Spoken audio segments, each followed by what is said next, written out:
Bien, estamos grabando nuestra clase del día 21 de abril, Literatura, Política y Derecho. Muy buenos días a todos y pregunto como siempre si hay alguna duda, propuesta, crítica, pregunta.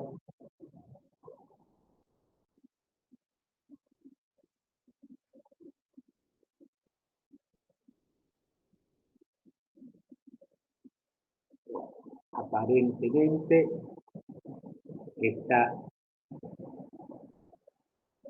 estamos sin preguntas. Yo les había propuesto para el día de hoy que comenzáramos a trabajar algunos textos en función de una intervención de ustedes, individual o grupalmente, que trabajáramos algunos textos a manera de una especie de teatro ley o algo similar. ¿Quiénes han preparado algo ya?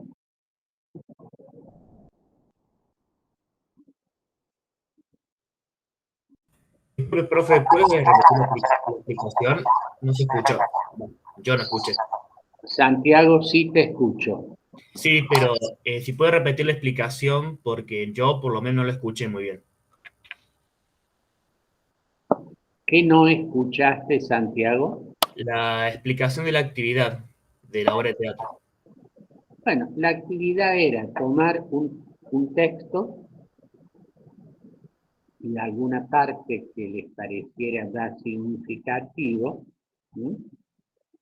Y leerlo a manera de como una suerte de teatro leído. ¿Qué texto habías elegido vos, Santiago? El texto del comentario, ¿Sí? el yo supremo. Bueno, un trozo de yo el supremo, ¿sí? Que pudieras compartir con tus compañeros que te pareciera más significativo. Lo leías vos solo o con algún compañero o compañera, ¿sí?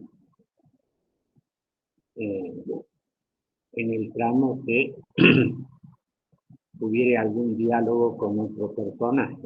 Eso era todo, Santiago. Ah, perfecto. Listo, gracias, profe. Bien. Profe, ¿cómo está? Nosotros con dos compañeros estuvimos viendo, pero entendimos algo un poco distinto de lo que había que hacer, entonces sinceramente no llegamos a terminar todavía para hoy. Ayer estuvimos viendo a la tarde, pero con las clases y demás tuvimos bastante poco tiempo y bueno, pensábamos que el fin de nos iba a alcanzar un poco más para la clase que viene, pero habíamos entendido como que había que hacer una especie de resumen de partes importantes y dramatizar. De la manera que ustedes quisieran y pudieran. De la manera que ustedes quisieran y o pudieran. ¿Sí?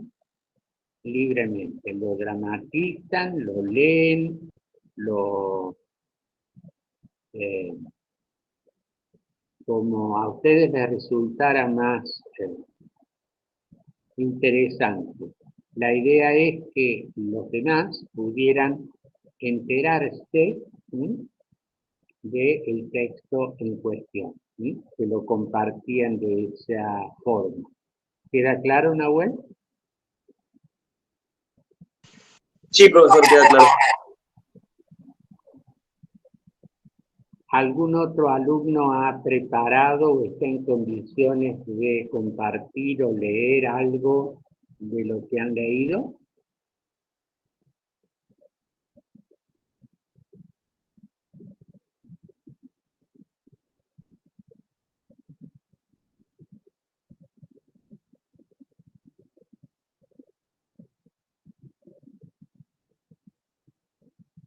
Pregunto un poco al azar. Leandro, ¿qué has leído?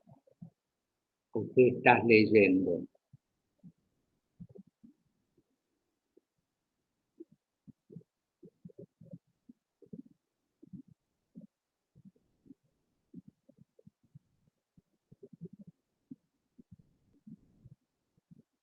Parece que Leandro se nos ha dormido.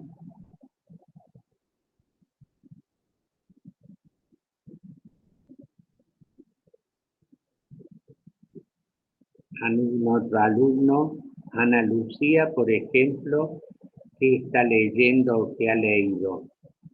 Hola, hola, profe. Yo leí el texto, perdón que hable así, estoy como muy enferma, estoy mal de la garganta, no sé si tengo un poco, poca voz.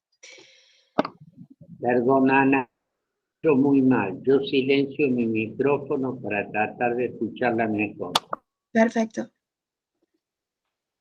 Le decía que puede que no se me escuche también porque estoy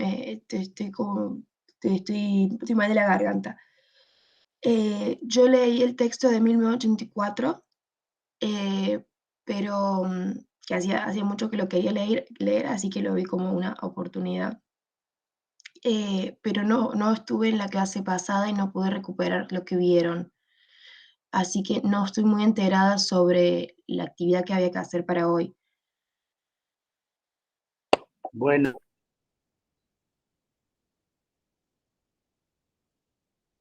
Profe, tiene silencio del micrófono. perdón. Digo, espero que se recupere de su garganta y la oiremos la próxima clase. Gracias, profe. Está la clase subida del miércoles. Virginia, ¿qué leíste?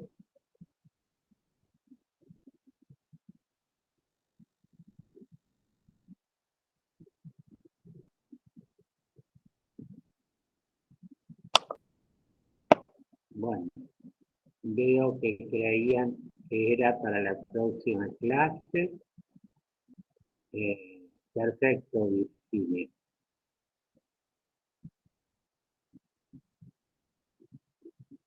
Bueno, aunque no haya un diálogo, puedes tomar un trozo, ¿sí?, del texto, lo que te parezca más significativo, lo lees, ¿sí?, y lo compartes con tus compañeros, ¿sí? Gracias, Virginia. Bueno, ¿alguno puede, está en condiciones de leer algo, de compartir algo o de comentar algo del texto que han leído o están leyendo?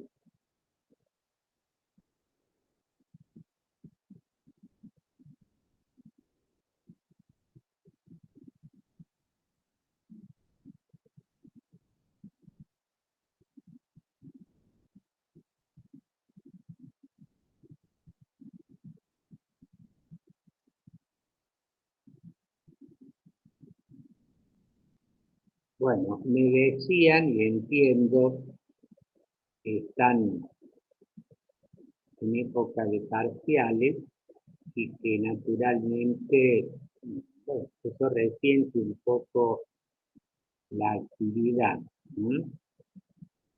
Pero vamos a tratar de no aflojar en la lectura. Si ustedes han estado relativamente atentos a las noticias periodísticas de naturaleza político-institucional en nuestro país, habrán podido advertir, más allá de la valoración, simpatía o antipatía personal que cada uno tiene, como la realidad político-institucional de nuestro país como un típico país latinoamericano, muestra, como les decía clases anteriores, situaciones en las cuales la realidad y la ficción se entremezclan y se superponen. Y muchas veces no es fácil distinguir entre realidad y ficción. Esto es un poco lo que decíamos la clase anterior y tratamos de volver a marcar en la clase de hoy cómo en los textos que hemos propuesto para leer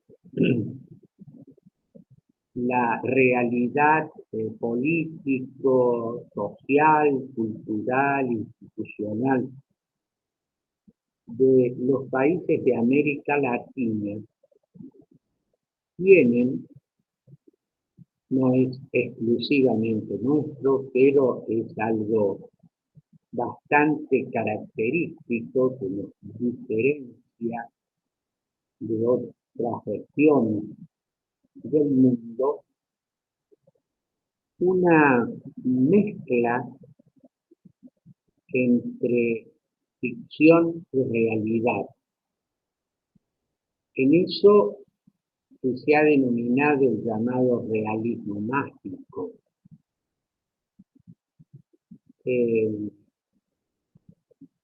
¿Por qué hacía referencia a comentarios periodísticos, radiales, televisivos, a través de las redes, de la situación político-institucional argentina? Por un lado, ustedes saben que estamos transitando un periodo preeleccionario y que dentro de un tiempo no demasiado largo se celebrará la elección presidencial que, como en todo sistema presidencialista, adquiere una significación especial. También ustedes saben, por lo que han visto y estudiado en otras materias y por su propia experiencia personal, que en los periodos preelectorales se agudiza esto que es la faz agonal de la política, la lucha por el poder. En nuestras democracias, esta lucha se encuentra institucionalizada a través de elecciones en el cual las distintas fuerzas políticas proponen candidatos, ideas, propuestas, críticas, etc. Y la ciudadanía termina decidiendo a través de su elección. En este contexto, es frecuente que los protagonistas, tanto los que están en funciones gubernativas como los que aspiran a estarlo, es decir, aquellos que constituyen el gobierno y aquellas fuerzas que se sitúan en la oposición, analicen, discutan debatan, propongan, critiquen, y que estos discursos, estas propuestas, estas críticas, nos presenten realidades pasadas, presentes y futuras de maneras distintas y muchas veces contrapuestas. Esto es propio de cualquier sistema político en cualquier tiempo y lugar. Pero en nuestras realidades, nuestro país inserto en esta región cultural que es Latinoamérica, muchas veces, y de ahí la referencia en la clase de hoy, se hace presente esto del llamado realismo mágico, que ustedes ven en los textos que están leyendo, que van a leer, de la mano de Vargas Llosa, de Alejo Carpentier, de Reabastos, de Gabriel García Márquez, de Sergio Ramírez, de Ramón Delgado Inclán, en el cual este supremo cerró abasto, el patriarca de Gabriel García Márquez, el chivo de Vargas Llosa, el señor presidente de Miguel Ángel Asturias, uno de esos muchachos revolucionarios, uno de los cuales ya ni es muchacho ni es revolucionario por su gobierno, Daniel Ortega en Nicaragua, que aparece en esta obra testimonial, Adiós muchachos, de Sergio Ramírez, o en este dictador ilustrado del recurso del método, de Alejo Carpentier. Digo, cada uno de ellos escribe, habla, propone, critica, discurre políticamente. Y este hombre que no termina nunca de morirse, como el patriarca de García Márquez, o esas sucesivas reelecciones que autoriza el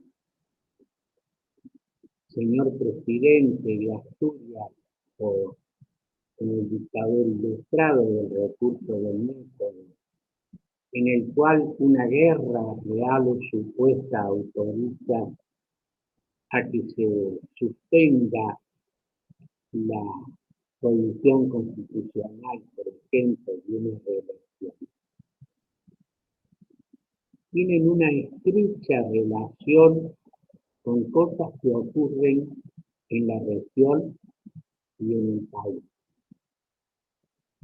Por eso, mi referencia, sin decir nada específico, son ustedes los que tendrán que leer, ver, reflexionar, comparar, con cuestiones que en el discurso político aparecen y que muchas veces nos podemos preguntar cuánto de realidad o cuánto de ficción hay en este relato. Cuando estaba repasando los textos puestos a consideración de ustedes, y entre paréntesis con la recomendación que no los abandonen más allá de las obligaciones que tienen con los parciales y otras actividades. Digo, cuando releía estos textos, cuando estructuraba el material para las clases, la clase de hoy,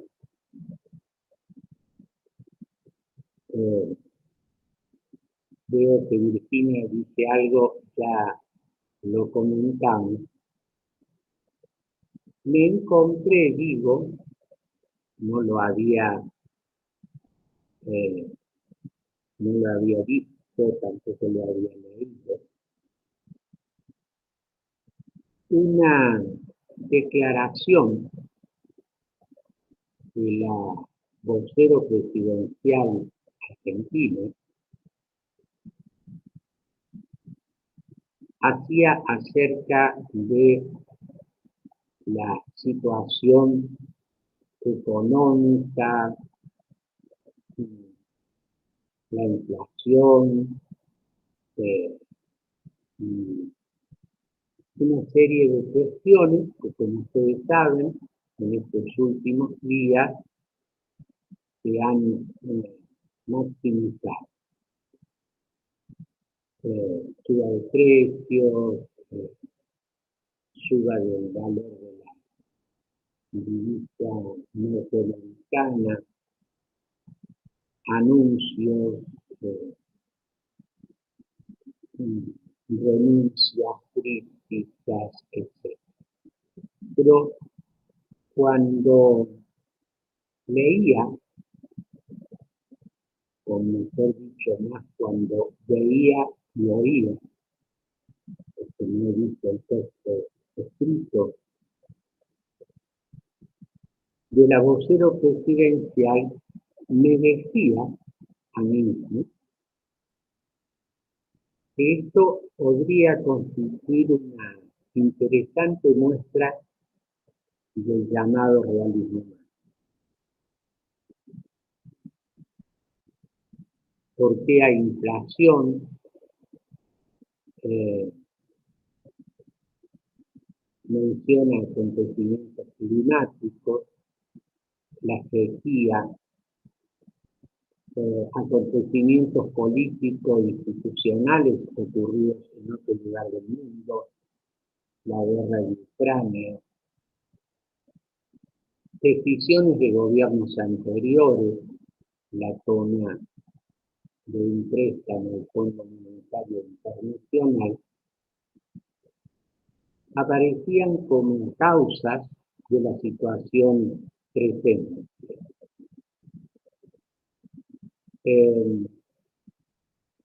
Cuando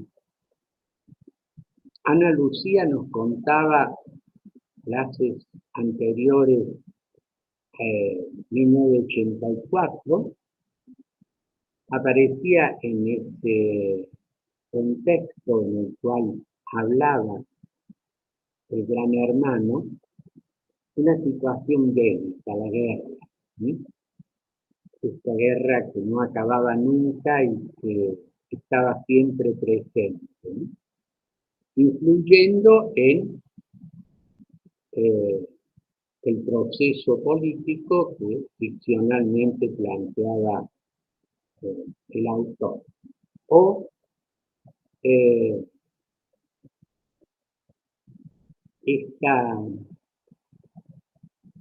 la contracara de la poesía, ¿no? Esta lluvia que no acababa nunca en este mágico país que era Macondo, escrito por García Márquez, el autor del Otoño del Patriarca,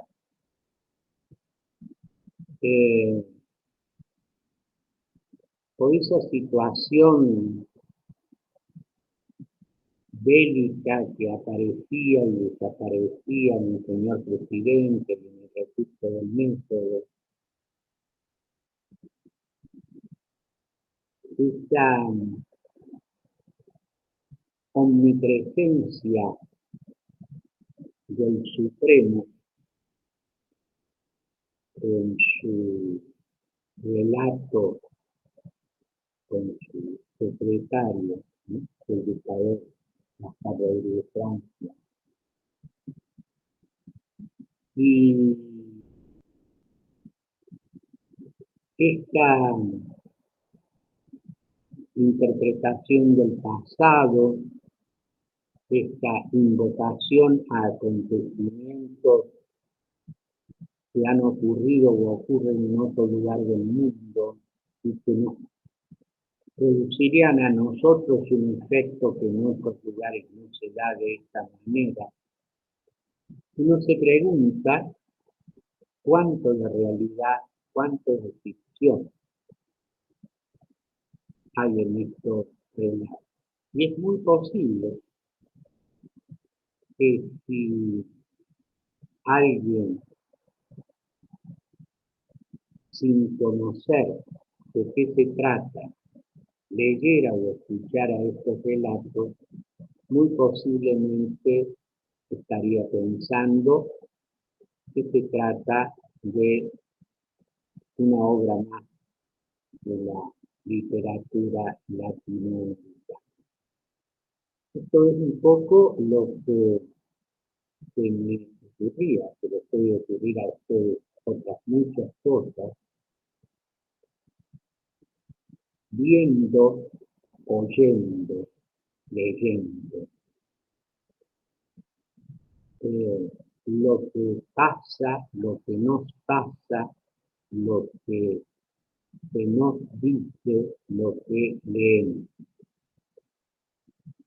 Bueno, recién Virginia se me pasó porque no sé si lo quiere decir o lo escribe de nuevo, se decía algo referente a la visión que la ciudadanía tiene de la política, si no lo. Sí, profe, ahí me cambié el celu para poder decir. O sea, básicamente lo que yo veo y lo que pienso es que como que la sociedad está bastante alejada de la política. Y en el hecho de que es como muy común decir vamos a votar al que sea menos peor, ni siquiera al que pueda llevar nuestros objetivos que nos represente como grupo político, ¿no?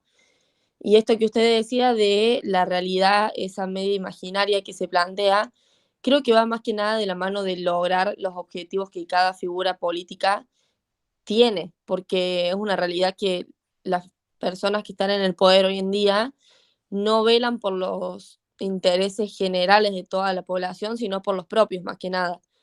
Y en esos discursos de poder que por ahí, discursos políticos que por ahí están ahora, que más que nada que es año de elecciones y todo eso, es como que buscan de alguna forma convencer a la sociedad de que van a velar por sus intereses, pero sabemos muy bien que no es así, porque es una técnica, si queremos decirlo, que se usa desde hace un montón.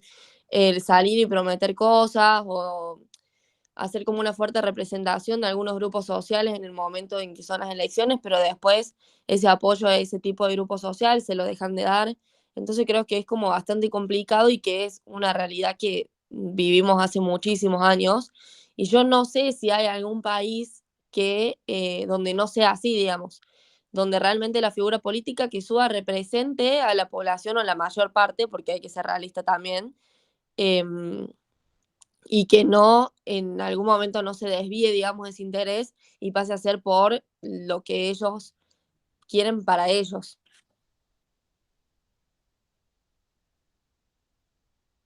Con respecto a lo que has leído, Virginia, ¿cómo relacionas esa situación que vos crees que se está dando y estos textos literarios?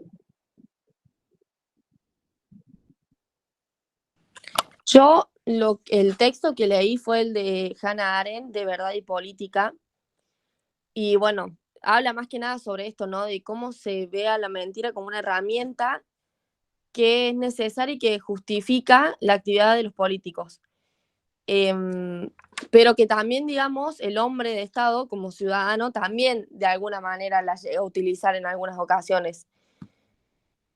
Se habla más que nada en el texto de lo que es el discurso político en sí y de los distintos ideales, digamos, de cada político, si queremos decirlo, y cómo no se pueden tomar como los discursos esos como las verdades, por así decirlo. Porque en algún punto todo llega a ser como una opinión que está entremezclada con otro tipo de situaciones y de objetivos. Me explico, como que no es todo tan certero de alguna forma. Se hace mucho hincapié en eso en el texto, en el tema de lo que es la posición política de los discursos y cómo eso se tiene que tomar o no como una verdad, porque en realidad es lo más de lo que yo decía. La mentira la usan los políticos como una herramienta para estar en el lugar donde están y para mantenerse a lo largo del tiempo y seguir teniendo, digamos, ciudadanos que lo sigan, porque si no, no podrían llegar a donde quieren llegar.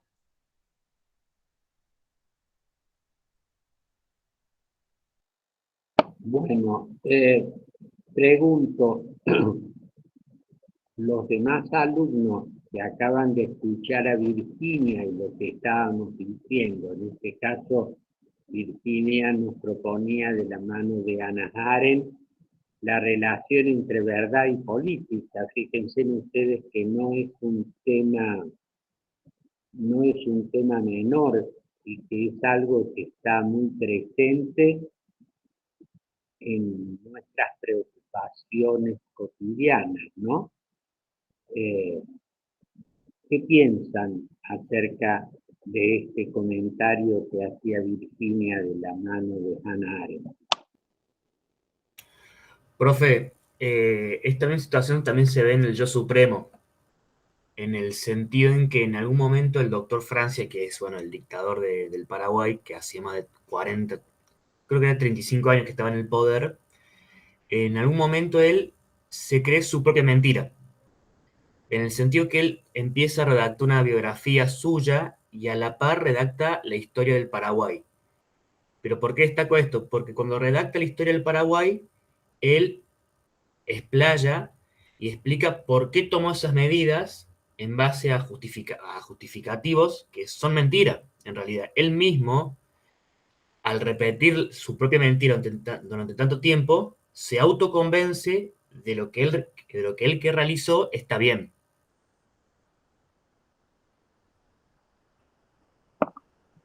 Muy bien, Santiago. Interesante la observación. ¿Qué piensan los demás? Acá tienen dos comentarios, ¿no? Lo que hacía Virginia de la mano de Hannah Arendt y en esta historia que está escribiendo y en esta no verdad, ¿sí? En la que el autor termina convenciéndose que es una verdad. ¿Qué piensan los demás?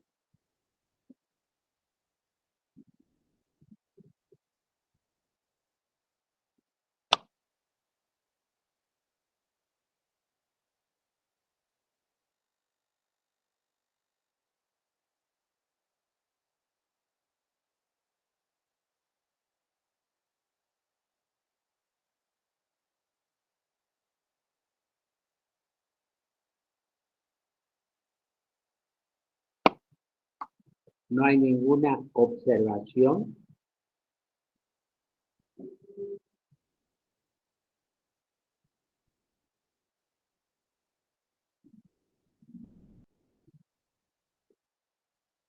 Le vamos a preguntar a Juan Manuel, nuestro ayudante alumno, qué opinión tiene de estos comentarios que estamos haciendo.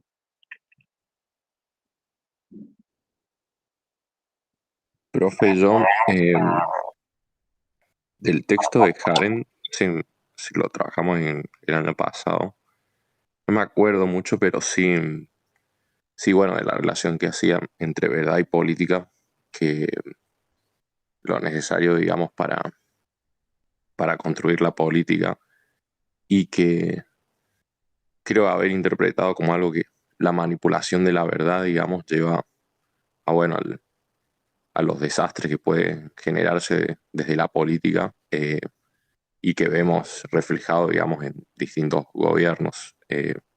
Y bueno, digamos, lo más paradigmático sería los casos extremos, que son los regímenes totalitarios, donde directamente, digamos, se pervierte todo el lenguaje, y que en definitiva es lo que moldea el pensamiento para, digamos, eh, adecuarlo o hacerlo servil a un régimen con intereses definidos y concretos, independientemente de la realidad. Es decir, que no se usa para intercambiar ideas, para expresar, bueno, la verdad, digamos, de las cosas, sino para ideologizar y adoctrinar a la población con miras a que cumpla el fin, digamos, que tiene el régimen, ¿no? En caso de los regímenes más conocidos de la época de la Segunda Guerra Mundial, el fascismo, digamos, la Alemania nazi, está reflejado, digamos, en tanto la propaganda política de la época y toda la difusión que se hacía sobre temas políticos o las obras de gobierno, reflejaban eso, digamos, la finalidad de eh, formar, entre comillas, más bien sería ideologizar a la población para crear el tipo de hombre o de persona que los ideólogos, por ejemplo, en caso de Alemania nazi, el ministro de propaganda, que había un ministerio que se llamaba así, perseguían como objetivo. Y bueno, del Yo Supremo, sí, no lo leí el libro, pero me resultó interesante lo que comentó Santiago. Gracias, Juan Manuel.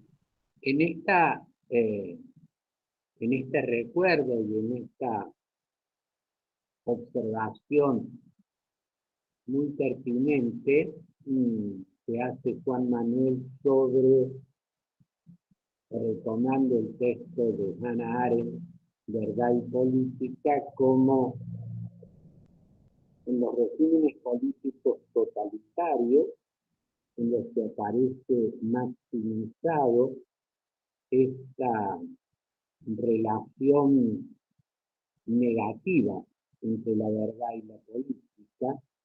Mientras lo oía a Juan Manuel, recordaba que el entonces ministro de la propaganda de Hitler, que era el doctor Joseph Goebbels, señalaba aquella máxima del miente, algo que era. O sea, es la contracara, ¿no?, de lo que estábamos diciendo. No solo la negación de la verdad, sino el uso de la mentira como herramienta política. Y esta reiteración en el discurso de Beliano del miente, algo queda, esta costumbre perversa de utilizar la mentira como herramienta de construcción de una realidad inexistente. Yo digo algo que no es verdad, reitero ese algo que no es verdad, pensando que va a terminar quedando mucho o poco de esa no verdad. ¿Sí? Miente, algo que Indudablemente, en los regímenes totalitarios, esta relación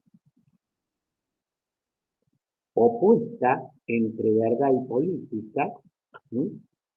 La relación entre la mentira, ¿no? y, y la política muestra de una manera cabal los efectos que eso tiene en el orden político, ¿no? El no uso de la verdad. En este caso, un no uso intencionado. Por eso es muy interesante que cuando estamos leyendo estos textos o cuando estamos analizando realidades, las nuestras o las de otros países, podamos reflexionar sobre, sobre esto que estamos planteando. Yo vuelvo, diría casi de una manera obsesiva, reiterativa, sobre esto que planteamos desde nuestra primera clase. El proponerles a ustedes una serie de textos, novelas, obras de teatro, descripciones más o menos vinculadas a una realidad histórica situada en Guatemala, en el caso del señor presidente, en el Paraguay de Roabasto, o en alguna otro de los países reales o imaginarios que los autores nos presentan, digo, en estas lecturas,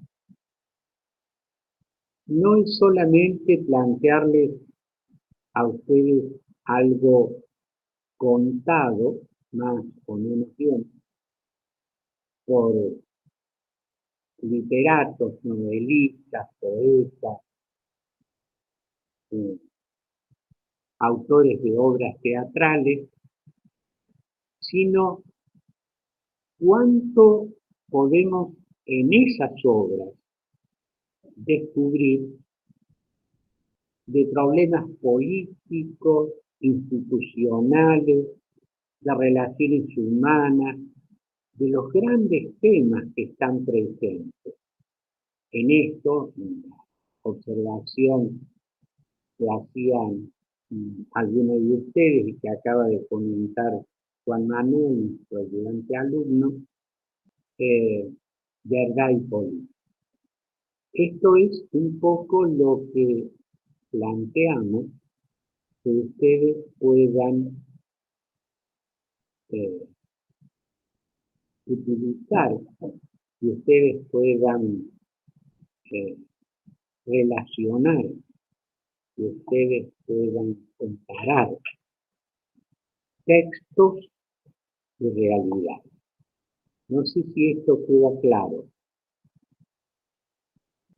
Sí, profe.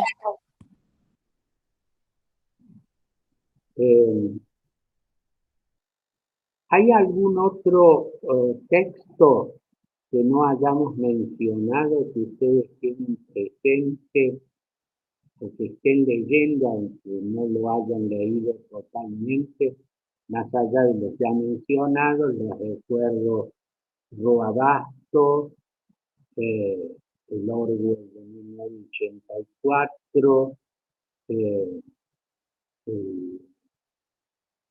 Verdad y Política de Hannah Arendt. ¿Algún otro texto?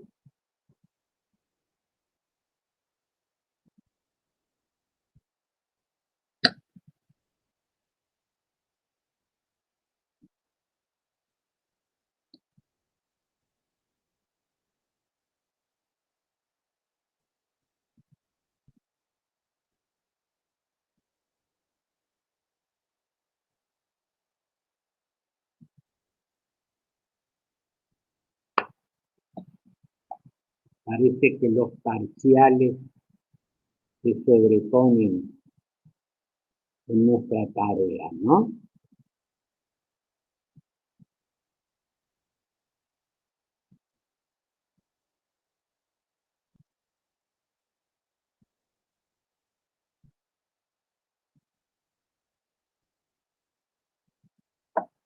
Leandro ha aparecido.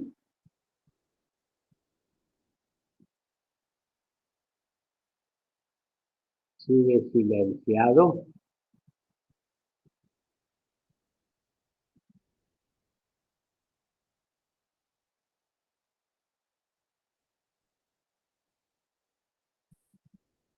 Nahuel, vos leíste el arte de la guerra, ¿no?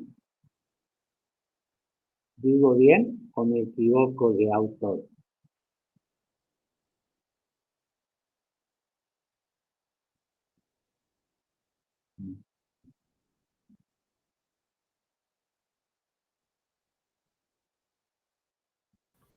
Profesor, Sí, Nahuel. sí, leí ese libro. Ese fue el libro que leíste, Nahuel, ¿no? Sí, exactamente. Te pregunto, lo que vos leíste, ¿m? Este autor chino ya en un texto milenario, y lo que estamos comentando ahora, ¿vos encuentras alguna relación de algún tema, de algún aspecto?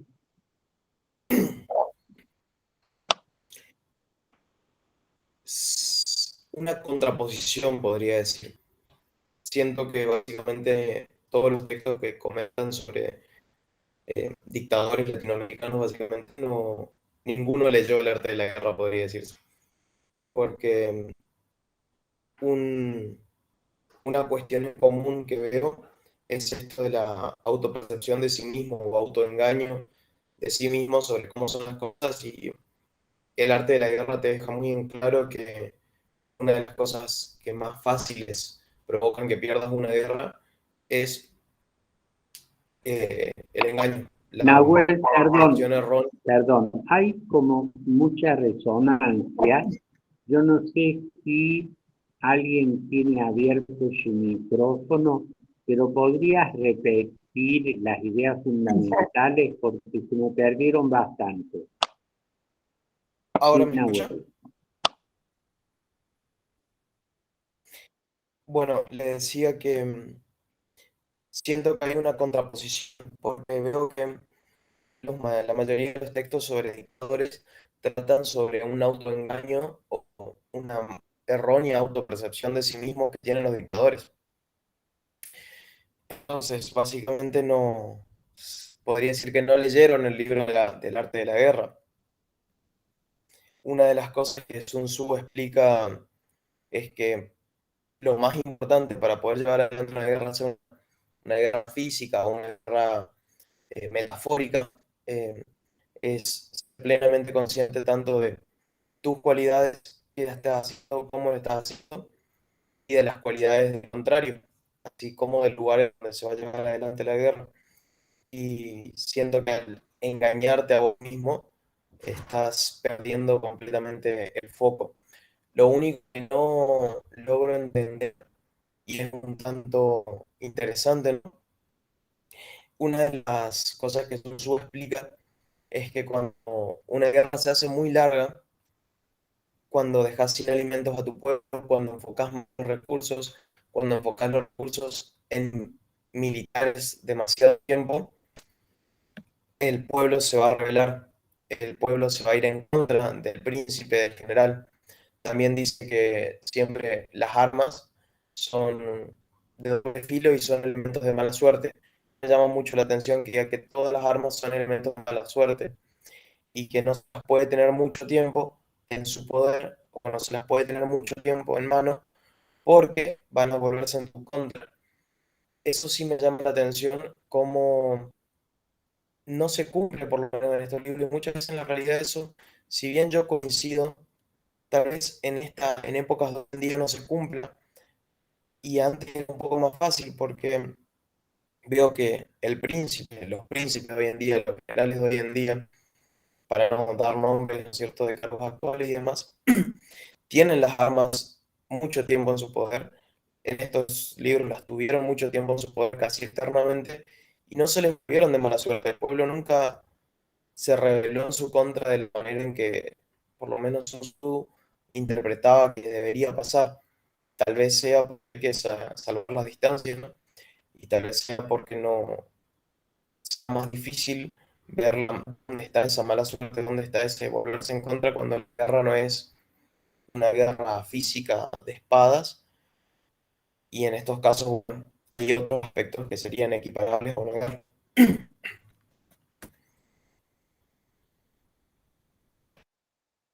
Eso sería todo, profe. Gracias, Nahuel. No sé si los demás han logrado oírlo bien a Nahuel acerca de este intento de relacionar esta guerra planteada en el arte de la guerra, ¿sí?, y otras situaciones. No sé si hay algún comentario que ustedes deseen hacer en función de lo que acaban de oír de Nahuel.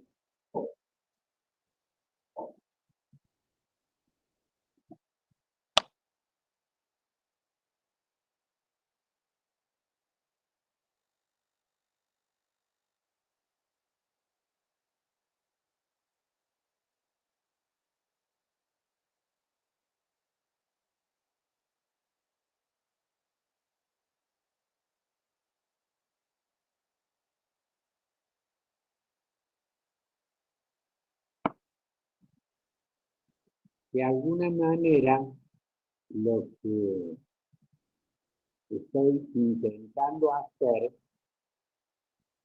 es que ustedes vayan estableciendo este tipo de relaciones, incluso a veces de textos muy distintos y distantes temporoespacialmente, con las grandes cuestiones del poder, los derechos humanos, la verdad, la mentira, etcétera. Digo, estoy intentando hacer algo que va a ser motivo de nuestro primer parcial, que como yo les dije, va a ser a libro abierto y va a apuntar siempre a la reflexión, ¿sí?, a la reflexión, no a la repetición. Por eso, en este cruzar textos, en este cruzar realidad y ficción, en este oírnos entre textos distintos, algunos no lo han leído o no lo van a leer y solo van a saberlo del comentario de sus compañeros, puedan ver esto que estamos tratando de plantear. Les advierten que aquí, a diferencia de otras materias, no se trata de que estamos dando una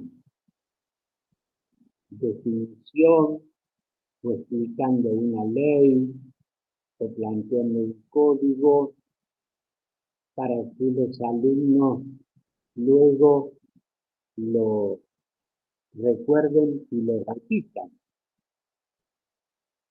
Y nos estamos tratando de meternos en una serie de problemas políticos, legales,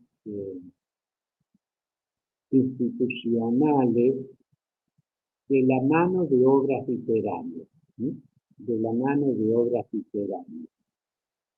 Yo soy consciente, porque me lo han dicho muchos de ustedes, alumnos de otros años, que un alumno de derecho no está demasiado habituado a leer otras cosas que sean textos literarios, que no sean textos jurídicos. ¿Sí? Y eso a veces es difícil. Nahuel ha levantado la mano, te escuchamos.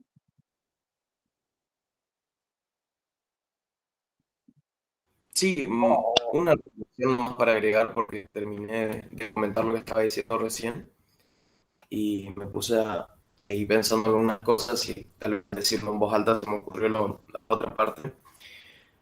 Pero como hemos leído también en otros textos, profe, en América Latina hubo varias dictaduras ya, en el último medio siglo hubo muchas dictaduras y es un territorio que está avispo a tener este tipo de gobierno, digamos.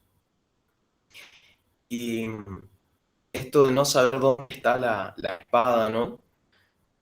Que sería el elemento de mala suerte, creo que haciendo una suerte de analogía, muchas veces la ley misma, nuestra idea de derecho, es la espada que ocupan los dictadores que están, sea cual sea el derecho, porque bueno, ya no será un derecho legítimo, pero muchas veces la gente respeta esa idea de norma, venga de donde venga, y tienen una suerte de miedo.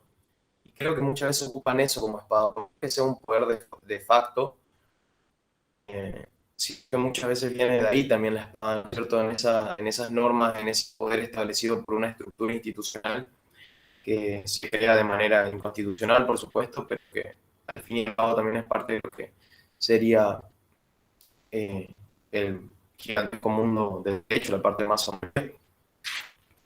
Y por otro lado, es muy interesante otra parte que Sun Tzu dice que para que una persona sea invencible tiene que conocerse a sí misma. Y para que una persona pueda vulnerar a su enemigo, solamente es posible si el enemigo se siente a sí mismo vulnerable. Si dos personas, si las dos partes se conocen a sí mismas, ambas son invencibles y lo único que puede hacer una parte es esperar la vulnerabilidad del otro. Entonces, si este gobierno dictatorial, digamos, eh, se autoengaña sobre sí mismo, sobre cómo es, no se conoce, pero al mismo tiempo está generando una percepción de sí mismo que puede transformarlo en una invencibilidad no total, digamos, pero puede mostrarse como invencible teniendo un talón de Aquiles que sería donde termina su mentira. Y si el pueblo no se considera a sí mismo invencible, va a ser vulnerable y es más fácil de dominar. Esa otra analogía que hice hace un momento.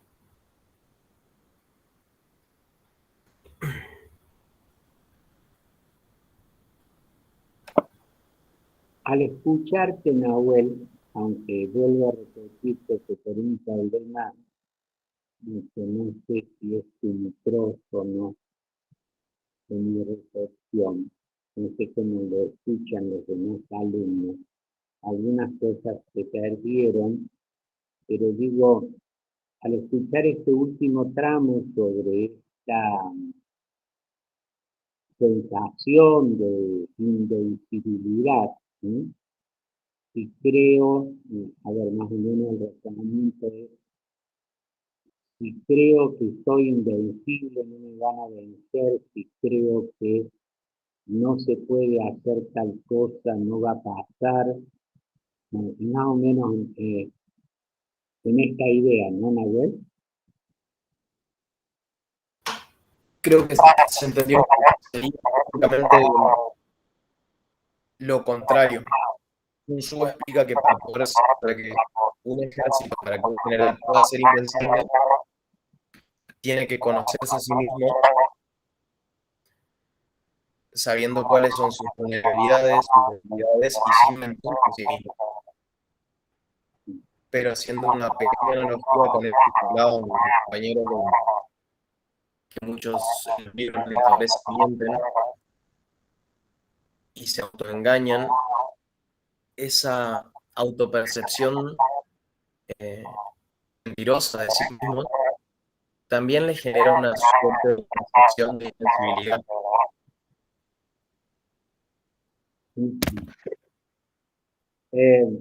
Digo, al oírte, Nahuel recordaba,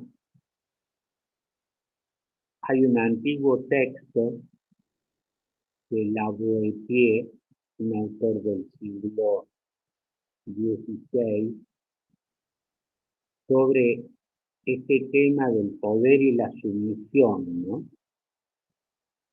Y cómo en definitiva los regímenes totalitarios, los dictadores, de alguna manera sientan su poder y su fuerza en la medida en la que los sometidos consideran que son, que no se los puede vencer, que no se puede cambiar. O sea, ese sometimiento está no tanto en la voluntad del que somete, sino en la falta de respuesta de los sometidos, ¿sí? O los sometidos no se convencen de que pueden liberarse y que esa sumisión no es eterna. De alguna manera, esto, y seguramente ustedes lo han oído más de una vez, en un cuento de Andersen, El rey desnudo, está presente esta problemática. Ustedes recuerdan que en el texto de este cuento, un rey le encarga a un sastre la confección de un ropaje para él, por falta de tiempo, por lo que fuere, en definitiva, cuando tenía que presentar el traje, el sastre no había hecho nada. Pero muy habilidosamente le dijo al rey que había confeccionado un traje maravilloso, que era el que le estaba presentando, que solo los tontos no podían darlo. Naturalmente que el rey, que no podía considerarse tonto, no podía decir que no veía nada, y aceptó la descripción que el sastre hacía. Y este rey, que en realidad estaba desnudo, vestido con este traje invisible e inexistente, se mantenía en tal situación, los cortesanos, los ministros, los funcionarios más cercanos, alababan el traje del rey, aunque naturalmente sabían que el rey estaba desnudo. Y todo transcurría muy tranquilamente hasta que un niño se pasó frente a él, pongo entre paréntesis, dice que solo los niños y los locos dicen verdades, dijo simplemente la verdad, el rey está desnudo. Y a partir de la afirmación de que el rey está desnudo, todo cambió. Y en los regímenes políticos que parecían invulnerables, ¿sí? Pasó algo así, como que en algún momento comenzaron los ciudadanos a partir seguramente de algunos que se animaron, como el niño aquel, a decir, el rey está desnudo, ¿sí? El poder está desnudo, y termina desmoronándose y desbaratándose aquella estructura de poder. Hay en algunos de los textos opuestos, concretamente el de Václav Havel, que era un literato, poeta, escritor de la antigua República Checa, que planteó esta cuestión y que fue uno de los protagonistas de aquella crítica que hicieron un grupo de intelectuales al entonces régimen totalitario de Checoslovaquia, pagaron sus denuncias con años de cárceles, pero en algún momento este régimen le ocurrió lo de aquel rey del cuento de hombre, ¿sí? La población descubrió que el rey estaba desnudo. El régimen que aparecía como invencible y todopoderoso no era tal. No sé si esto que acabamos de plantear, en función un poco del comentario que hacía Nahuel, el arte de la guerra, está en parte en el texto de verdad y política y en los textos de Václav Havel que están propuestos a ustedes aparecen. Digo, si se entiende el tipo de relación que hemos tenido.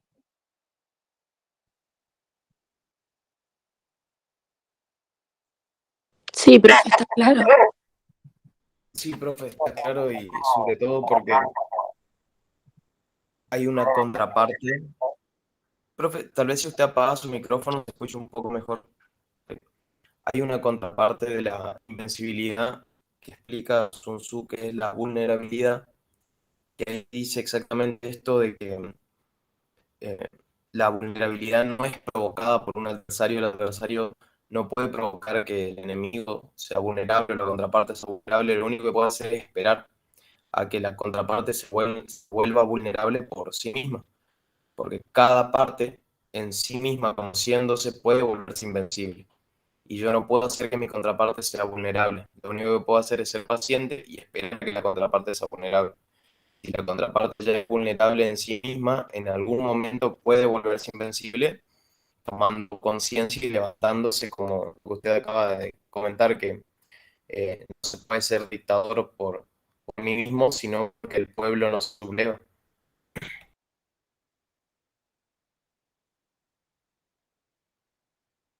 Gracias, Nahuel. Yo les voy a seleccionar una parte de este texto que mencioné de La Boétie, que es un texto muy antiguo y clásico acerca de este tema de la sumisión al poder. Y a ver, es casi un juego de palabras. El poder de los poderosos no está tanto en los poderosos, sino en la sumisión de los sometidos. ¿Sí? Es como un juego de palabras, pero me gustaría plantearlo de esta manera, ¿no? Es un poco lo que se hablaba de esta vulnerabilidad e invulnerabilidad en el texto del arte de la guerra. ¿Sí? El poder de los poderosos no está tanto en los poderosos, sino en la sumisión de los sometidos. No sé si soy claro en esto.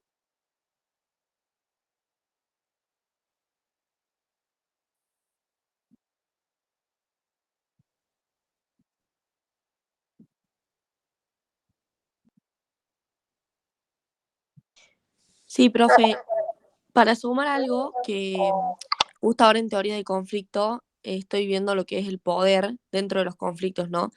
Pero creo que también está bueno resaltar que una persona siempre va a tener poder, pero tiene que ser poder en relación a otra cosa. En este caso estamos viendo cómo la figura, digamos, del político es la que tiene el poder y cómo la parte de los ciudadanos son los que están sumidos a ese poder. Pero si entramos más en el plano ya de lo estrictamente legal, lo que tiene que ver con la legitimidad, si nosotros no tenemos un pueblo que responda ante ese poder de la manera que sea positivamente o negativamente, no vamos a tener el poder ni lo vamos a poder manifestar de ninguna forma. Obviamente que tenemos las excepciones donde están los regímenes totalitarios, que muchas veces se utilizan distintas herramientas de sometimiento, digamos, de la población para poder lograr los objetivos de la figura que está en el poder, pero que en realidad sabemos que si no hay una legitimidad por parte del pueblo sobre esa figura de poder, no llegan a nada, digamos, en algún momento el pueblo se va a terminar rebelando y va a terminar haciendo que caiga, digamos, esa figura política.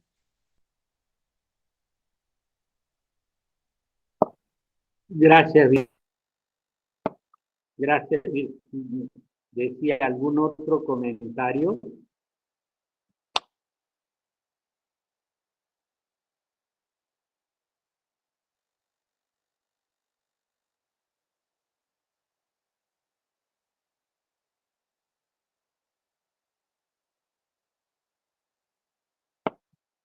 Voy a insistir en la consigna para,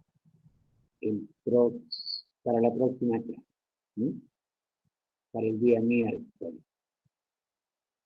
Ustedes van a seleccionar una parte,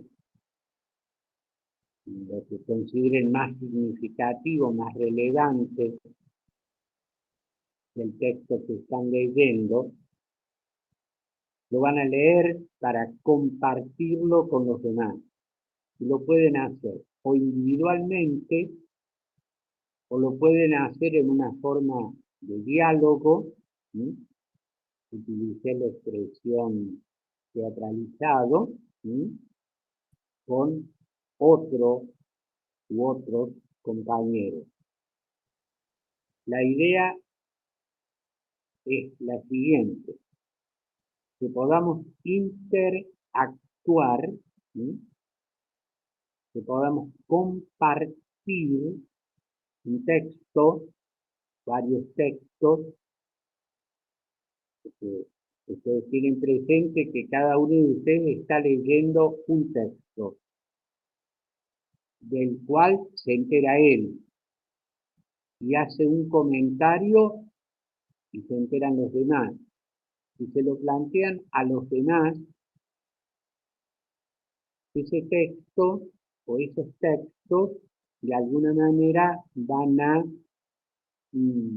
posibilitar que los que no leyeron ese texto se enteren de qué se trata y resuene en ellos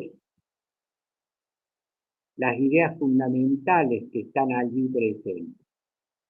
Varias veces Nahuel habló de su arte de la guerra, que ha leído él, ¿sí?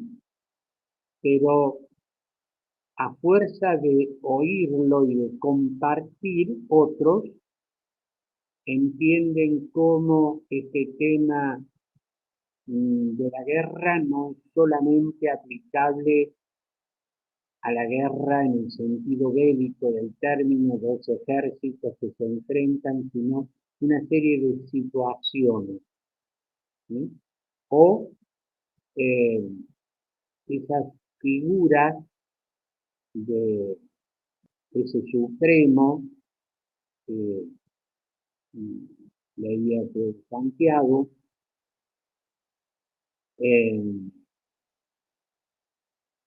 está presente de alguna manera en otros textos, en otras realidades, y como lo que acaba de decir, por ejemplo, Virginia, este tema de la legitimidad que se asienta sobre la base de la creencia que tienen los gobernados con respecto a los gobernantes.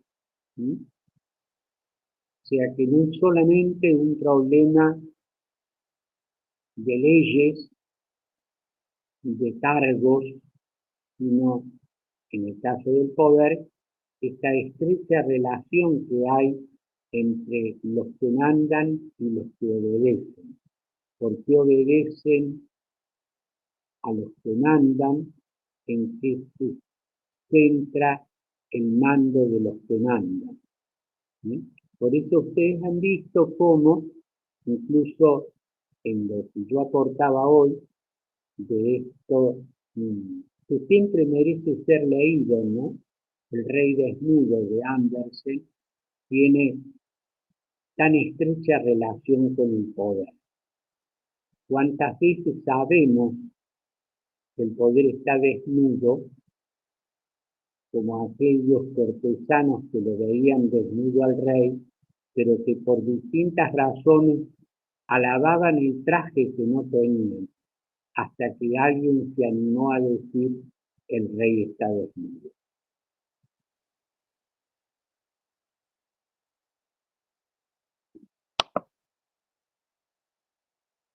Bien, yo los incentivo a que sean lo más creativos posible para la clase del próximo miércoles. Y los incentivo, aprovechen el fin de semana, a avanzar en las lecturas. Soy consciente que esto lleva un poco más de tiempo que leer un texto legal, porque en los textos literarios hay que meterse y hay que dejarse atrapar por el tema y por el autor. Y aprovechar para, insisto, sé que lo he dicho muchísimas veces y lo seguiré diciendo otras muchas más. Reflexionar. Reflexionar.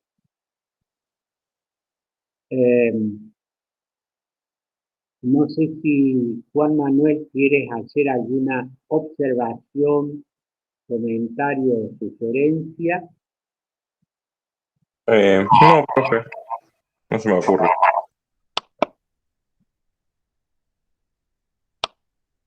¿Cómo, Juan? No, digo Bueno, que no tenía nada para muchísimas decir. gracias. ¿Algún alumno tiene algo más que aportar?